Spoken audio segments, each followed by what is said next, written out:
श्री कृष्णं वंदे जगद्गुरुम इदं श्री सद्गुरुवे नमः। वाङ्मय नंबर 4 साधना पद्धतियों का ज्ञान और विज्ञान ऑडियो नंबर 72। पिछले ऑडियो में गुरुदेव गांधी जी के लेख ब्रह्मचर्य के अनुभव के कुछ अंशों के माध्यम से ब्रह्मचर्य और उसके पालन के महत्व को समझा रहे थे। गुरुदेव ने बताया कि यदि हम मन से ईश्वर का चिंतन करें, वाणी से उसकी चर्चा करें, शारीरिक कर्मों में भी यही ईश्वर सेवा का भाव रखें, तो ब्रह्मचर्य पालन बहुत सरल हो जाएगा। ऐसी स्थिति में काम विकार की बात सोचना तो दूर, उसकी चर्चा करने का भी अवसर नहीं मिलेगा। साथ ही शरीर और मन दोनों को बराबर अच्छे कामों में अगर हम लगाए रखेंगे, तो ब्रह्मचर्य पालन में बहुत सहायता होगी। इसके साथ गुरुदेव ने एक और महत्वपूर्ण बात बताई कि ब्रह्मचर्य आश्रम का अर्थ यह है कि मनुष्य जीवन को आरंभ से ही अच्छी खाद मिले, अर्थात जैसे शिशु के अच्छे शारीरिक विकास के लिए उसे बचपन में अच्छी खुराक दी जाती है, ठीक इसी प्रकार आत्मा और बुद्धि को भी जीवन के आरंभ से ही अच्छी खुराक मिलनी चाहिए, अच्छे विचार मिलने चाहिए। इसीलिए ब्रह्मचर्य आश्रम की योजना बनाई गई थी। ब्रह्मचर्य की महिमा और महत्व को बताते हुए गुरुदेव कहते हैं कि ब्रह्मचर्य के प्रताप से मनुष्य ईश्वर के तुल्य हो जाता है। अब क्रमशः आगे बढ़ते हुए गांधी जी के लेख ब्रह्मचर्य के अनुभव के अन्य अंशों को आगे पढ़ते हैं। संसार वीर्यवान के लिए है। वीर्यवती जातियों ने संसार में राज्य किया और वीर्यवान हीन होने पर उनका नामो निशान मिट गया। जिन मुसलमान वीरों ने अपनी चमकती हुई तलवार से यूरोप, एशिया में बड़े बड़े साम्राज्य स्थापित किए थे, वे व्यभिचार आदि दोषों में अपना सर्वस्व खो बैठे। जिन महाराष्ट्र शूरवीरों ने मुसलमानी राज्य को छिन-भिन कर भारत में हिंदू राज्य स्थापित किया था, वे ही विषय भोग, परस्पर की फूट तथा कलह के कारण अपनी सब आशाओं पर पानी फेर बैठे। यूरोप की बड़ी बड़ी जातियों का इतिहास भी इसी वीर्य की महिमा को बतलाता है। यूरोप की जिस स्पेन जाति ने नई दुनिया में अपनी विजय पताका उड़ाई थी, वही स्पेन समृद्धशाली होने पर विषय भोग का शिकार बन गया और अपने उपनिवेशों को वीर्यहीनता के कारण खो बैठा। नित्य प्रति के जीवन में ब्रह्मचर्य अर्थात वीर्य धारण का प्रभाव प्रत्यक्ष देखा जाता है। वीर्यहीन डरपोक, कायर, दीनहीन, रोगी और दुर्बल होता है। जिस व्यक्ति के शरीर में वीर्य नहीं है, वह जीवित नहीं रह सकता, क्योंकि वीर्य की एक बूंद नष्ट करना, मृत्यु का एक बूंद धारण करना जीवन है। वीर्यवान पुरुषार्थी होता है, साहस और हिम्मत से बोल सकता है, कठिनाई का मुकाबला कर सकता है। वह उत्साही, सजीव, शक्तिशाली और दृढ़ निश्चयी होता है। उसे रोग नहीं सताते, वासनाएं चंचल नहीं बनाती, दुर्बलताएं विवश नहीं करती। वह प्रभावशाली व्यक्तित्व प्राप्त करता है और दया, क्षमा, शांति, परोपकार, भक्ति, प्रेम, वीरता, स्वतंत्रता, सत्य द्वारा पुण्यात्मा बनता है। धन्य है ऐसा ब्रह्मचारी। वीर्य का प्रचंड प्रताप। मनुष्य के रक्त में जो जीवाणु हैं, उनका प्रमुख कारण वीर्य नामक तत्व है। रक्त में जो लाली है, जो चमक और आभा है, त्वचा में जो दमक है, उसका प्रधान कारण वीर्य तत्व ही है।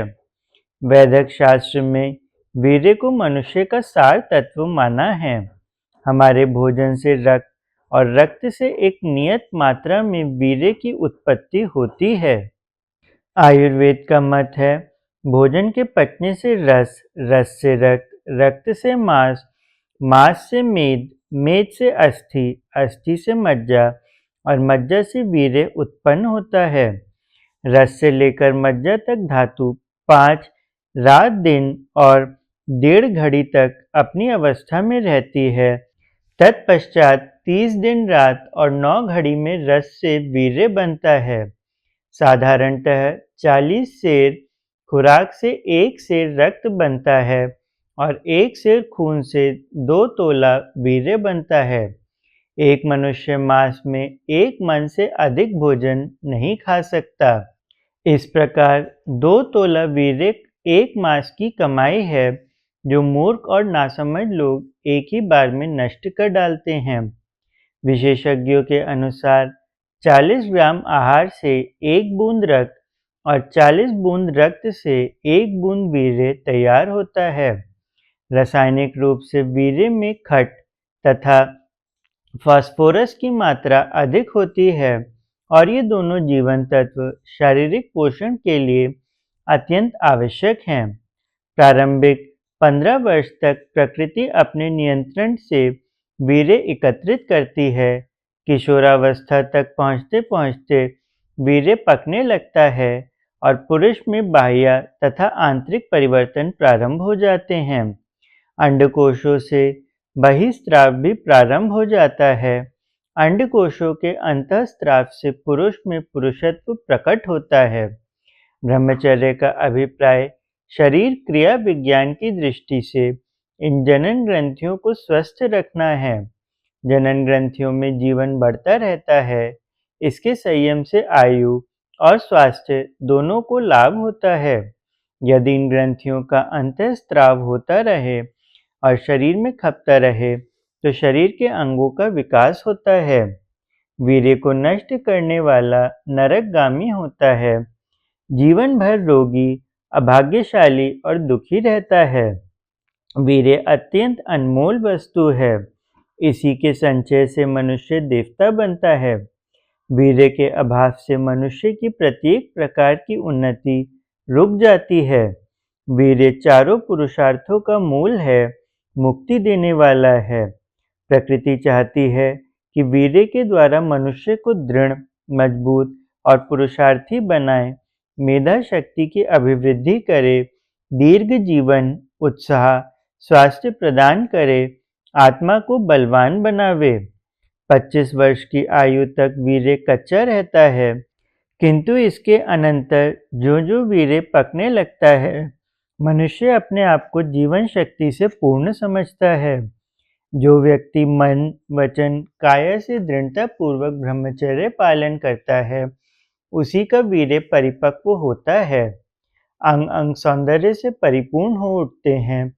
मुख तथा कपोलों पर एक अभिनव आभा दृष्टिगोचर होने लगती है।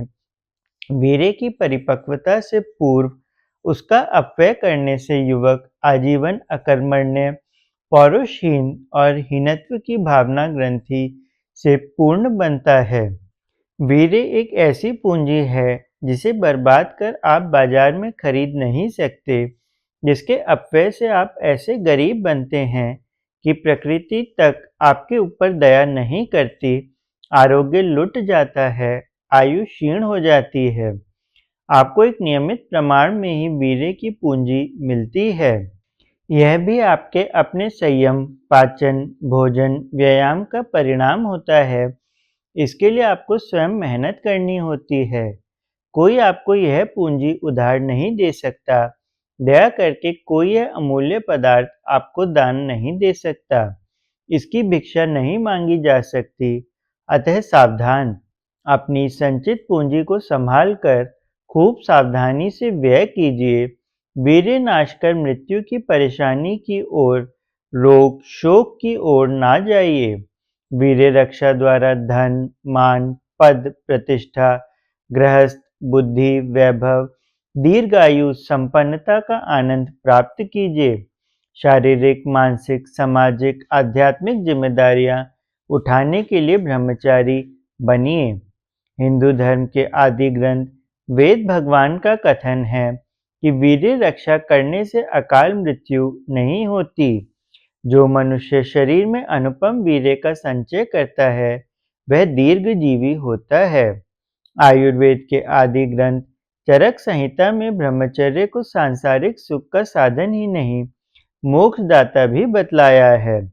देवी भागवत पुराण के अध्याय 14 श्लोक 3 के अनुसार सज्जनों की सेवा, दुर्जनों का त्याग, ब्रह्मचर्य, उपवास, धर्मशास्त्र के नियमों का ज्ञान और अभ्यास आत्म कल्याण का मार्ग है।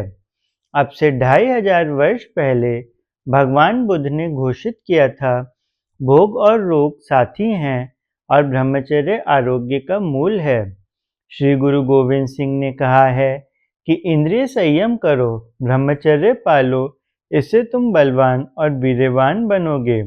आयुर्वेद के आचार्य वाग्भट का कथन है कि संसार में जितना सुख है वह आयु के अधीन और आयु ब्रह्मचर्य के अधीन है।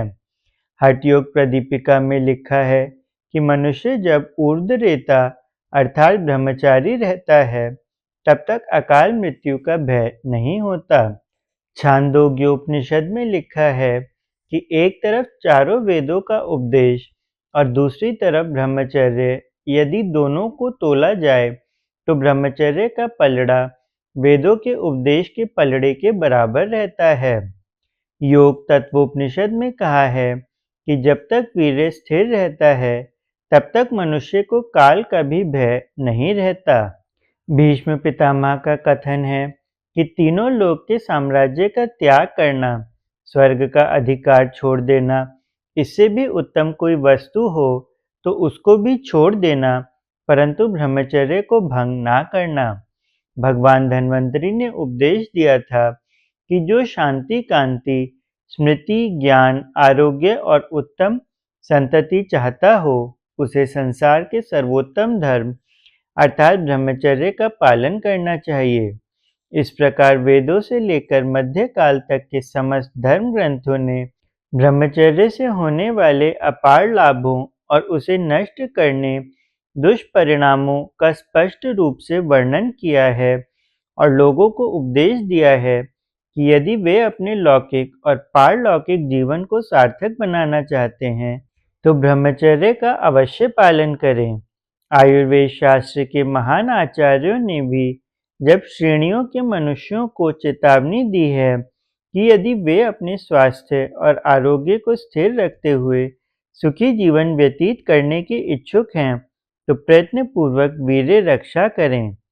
समस्त शास्त्रों के सार रूप भगवद गीता ग्रंथ में तो अनुचित विषय वासना को नाश का मूल कारण बताया है। दूसरे अध्याय में भगवान कृष्ण कहते हैं कि जो मनुष्य मन से विषयों का चिंतन करता रहता है उसकी उनमें आसक्ति हो जाती है। आसक्ति से उन विषयों की पूर्ति की कामना होने लगती है और उस कामना में विघ्न पड़ने से क्रोध होता है।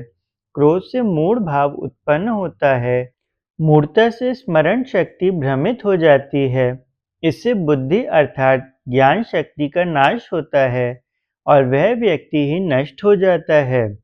5वें अध्याय में इस बात को और भी स्पष्ट करते हुए कहा है कि यह जो इंद्रिय तथा विषयों के संयोग से उत्पन्न होने वाले सब भोग हैं, वे यद्यपि विषयी पुरुषों को सुख रूप प्रतीत होते हैं, तो भी वास्तव में वे दुख के ही हेतु हैं और नाशवान भी हैं। इसलिए बुद्धिमान व्यक्ति उनमें आसक्त और लिप्त नहीं होते। आगे चलकर गीताकार ने ब्रह्मचर्य को बहुत बड़ा व्रत और तप बतलाया है। भागवत गीता के अध्याय 17 श्लोक 14 में लिखा है कि देवता, द्विज, गुरु, ज्ञानी जनों का सत्कार, पवित्रता, सरलता, ब्रह्मचर्य और अहिंसा, यह शारीरिक तप कहा जाता है। हमारे धर्मशास्त्रों में शरीर को भगवान का मंदिर माना गया है, जिसको पवित्र और शुद्ध रखना हमारा परम कर्तव्य है। इसका मुख्य साधन ब्रह्मचर्य का पालन ही है। आधुनिक विद्वानों द्वारा समर्थन। ब्रह्मचर्य की रक्षा और विकास का नियम ऐसा शाश्वत है कि प्राचीन ही नहीं अर्वाचीन मनीषियों ने भी उसका पूर्णतः समर्थन किया है और उसके लाभों को बतलाकर ठीक ढंग से पालन करने पर जोर दिया है। आत्मलीन स्वामी राम तीर्थ का उपदेश इस संबंध में बड़ा प्रभावशाली है। वे कहते हैं कि जैसे दीपक का तेल बत्ती द्वारा ऊपर चढ़कर प्रकाश के रूप में परिणत होता है, वैसे ही ब्रह्मचारी के अंदर का वीर्य सुषुम्ना नाड़ी द्वारा प्राण बनकर ऊपर चढ़ता हुआ ज्ञान दीप्ति में परिणत हो जाता है। दुनिया के विचारों को बदलने वाला समर्थ विद्वान हर्बर्ट स्पेंसर और स्वीडनबर्ग अखंड ब्रह्मचारी थे। दुनिया का सबसे बड़ा तत्वज्ञानी केंट भी ब्रह्मचर्य के प्रताप से दीर्घायु हुआ था। महायोगी अरविंद घोष ने कहा है कि रेतस अर्थात वीर्य का जो तत्व रति करने के काम में लगता है, जितेंद्रिय होने से वह तत्व प्राण, मन और शरीर की शक्तियों को पोषण देने वाले एक महत्व के दूसरे तत्व में बदल जाता है। इस तरह आर्यों का रेतस का ओजस में रूपांतर होने के फलस्वरूप उसकी ऊर्ध्व गति करने का आदर्श सर्वोच्च है। सुप्रसिद्ध भारतीय दार्शनिक साधु टी.एल. वासवानी लिखते हैं कि ब्रह्मचर्य का मार्ग स्वर्ग का मार्ग है। स्वर्ग का राज्य ब्रह्मचारियों के लिए है। उसके द्वार पर प्रदीप्त अक्षरों में लिखा है कि जो शक्तिहीन हो भीतर ना आए। स्वामी विद्यानंद का कथन है कि ब्रह्मचर्य से परोपकार की वृत्ति जागृत होती है और परोपकार की वृत्ति के बिना किसी को मोक्ष मिलना संभव नहीं है। स्वामी शिवानंद की सम्मति है कि अगर आप ब्रह्मचर्य पालेंगे तो आप में अतुल बल आएगा। श्री किशोर लाल मशरूवाला ने लिखा है कि ब्रह्मचर्य का अर्थ है ईश्वर के मार्ग पर चर्या अर्थात चलना। सब शक्तियों का ईश्वर के मार्ग में उपयोग करना ही ब्रह्मचर्य है।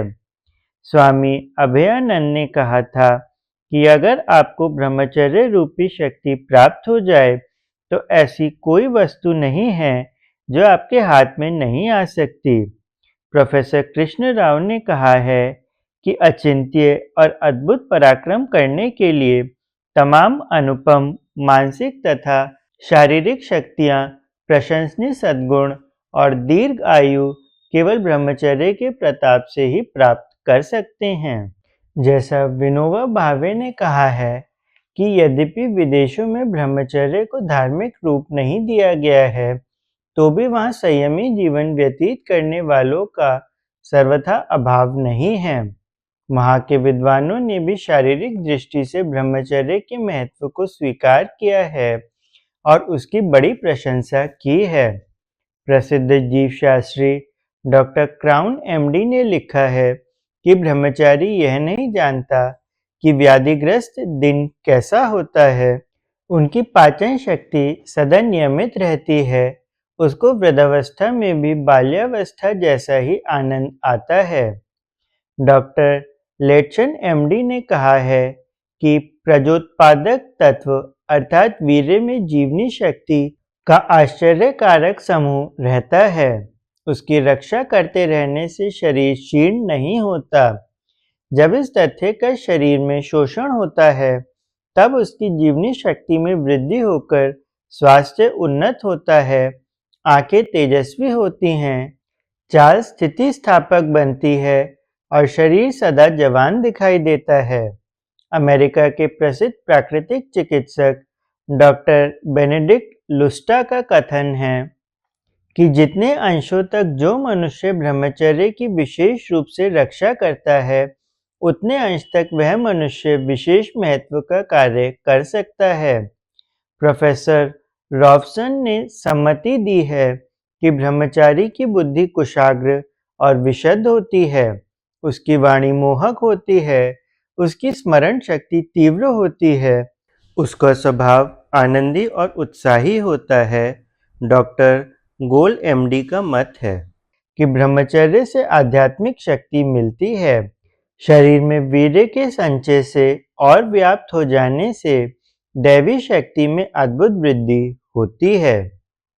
इसके आगे क्रमशः अगले ऑडियो में। तब तक के लिए सभी को प्रणाम। 21वीं सदी उज्जवल भविष्य। भारत माता की जय। वंदे मातरम। वाङ्मय अर्थात साहित्य, शब्द, विचार और भावनाओं का दिव्य संग्रह। युग ऋषि पंडित श्री राम शर्मा आचार्य जी की इस धरोहर को ऑडियो रूप में सुनने के लिए चैनल को लाइक करें, सब्सक्राइब करें और नोटिफिकेशन ऑन करें। गुरुवाणी जन जन तक पहुँचाएं। हृदय से धन्यवाद।